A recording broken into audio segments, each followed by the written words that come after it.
जवानी कोठरी में धाई के का ना चाहिए झरेला कमर हिलत नहीं खेका। जवानी कोठरी में धाई के का ना चाहिए झरेला कमर हिलत नहीं खेका।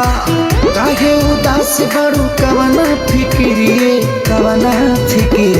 रात भर सुतेला बलम गोड़ तरिए रात भर सुतेला बलम गोड़ तरिए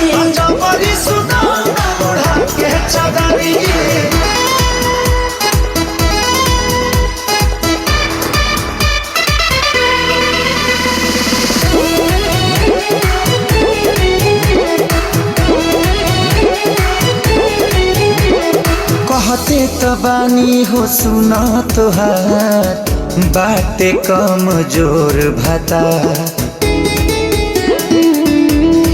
दुख ससुरारी के बताइब पारा पारी से आँख मुद लेना जब सर के कोर मोर साड़ी के।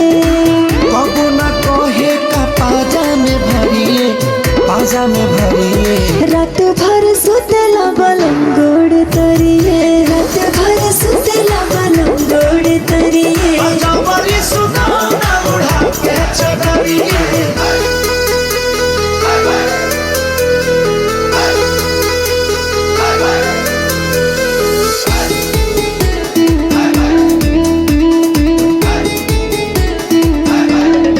साज मास्टर साज पर आइए, साज मास्टर साज पे आइए।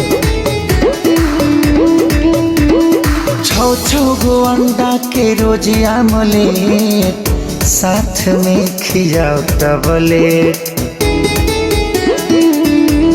उपाय सब के हो गईली हम थके हो जब हम साथे हो हाटे पासा फेगुड़ के हो।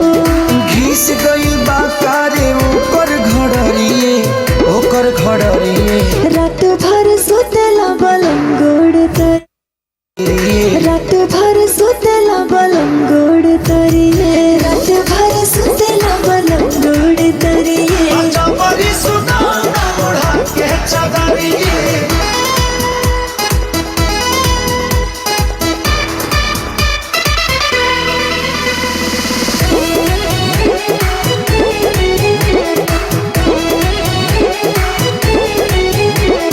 कहते तबानी हो सुना तोहार बाटे कम जोर भाता।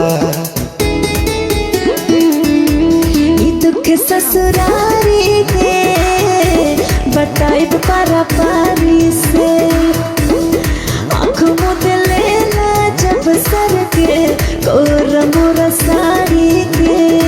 कबो न कहे का पाजा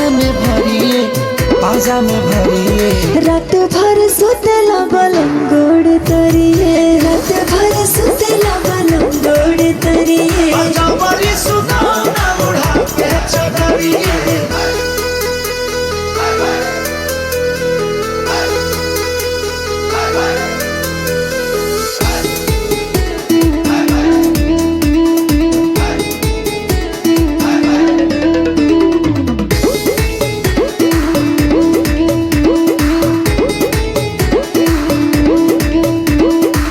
छो गो अंडा के रोज आमलेट साथ में खियाओ टबलेट।